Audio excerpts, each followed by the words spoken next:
آج اللہ کی توفیق سے، اللہ کے فضل و کرم سے آغاز کریں گے سورہ نساء آیت نمبر 88 سے 88۔ اللہ رب العزت اس آیت میں ایمان والوں سے مخاطب ہیں، اور ایمان والوں سے اللہ تعالیٰ کہہ رہے ہیں کہ تم لوگ منافقین کے بارے میں دو حصوں میں کیوں تقسیم ہو گئے ہو؟ منافقین سے کیا سلوک کرنا چاہیے، اس بارے میں تمہارے دو قول کیوں ہو گئے ہیں، ایک قول کیوں نہیں ہے؟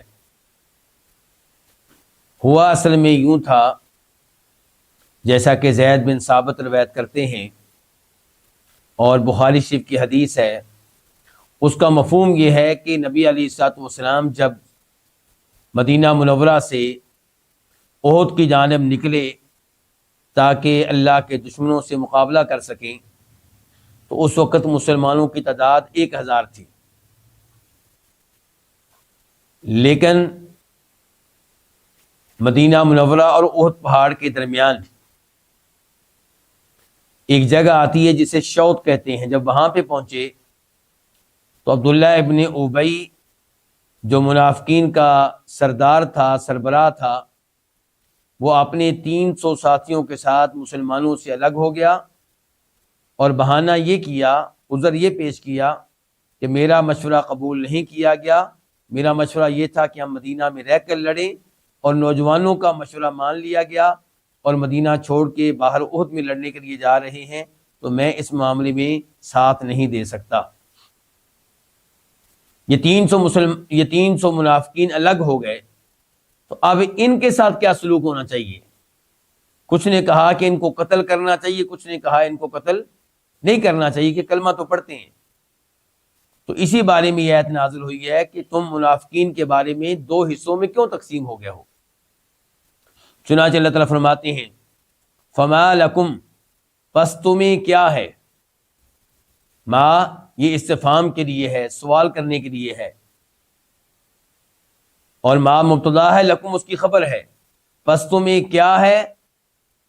فی المنافقین فئتین، پس تمہیں کیا ہے کہ تم منافقین کے بارے میں دو گروہ ہو گئے ہو۔ فئتین، فئتن ایک گروہ کو کہتے ہیں۔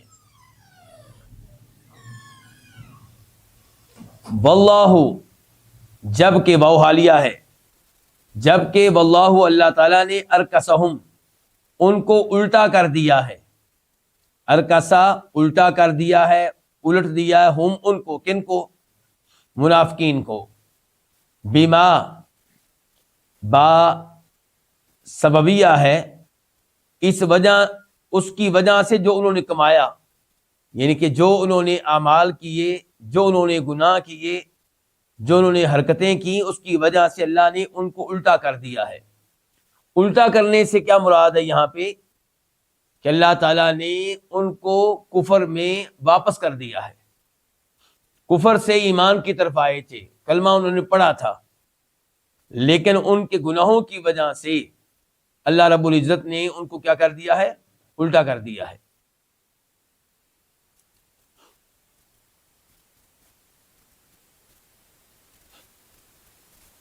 اتریدون، کیا تم چاہتے ہو؟ یہ سوال توبیخ کے لیے ہے، ڈانٹ ڈپٹ کے لیے ہے۔ اللہ تعالیٰ یہاں پہ ڈانٹ رہے ہیں کن کو؟ مسلمانوں کو۔ اتریدون، کیا تم چاہتے ہو؟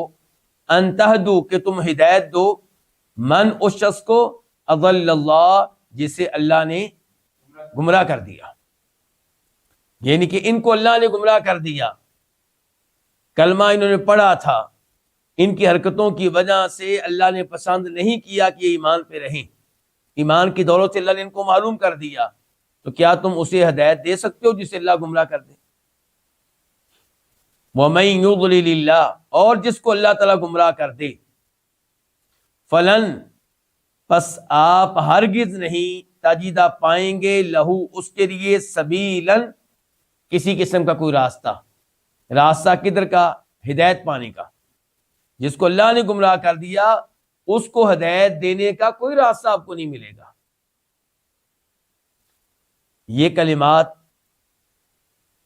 مجھے اور آپ کو ترغیب دے رہے ہیں کہ ہم اللہ تعالیٰ کا شکر ادا کریں کہ اللہ نے ہمیں توحید پہ، ایمان پہ، اسلام پہ رکھا ہوا ہے۔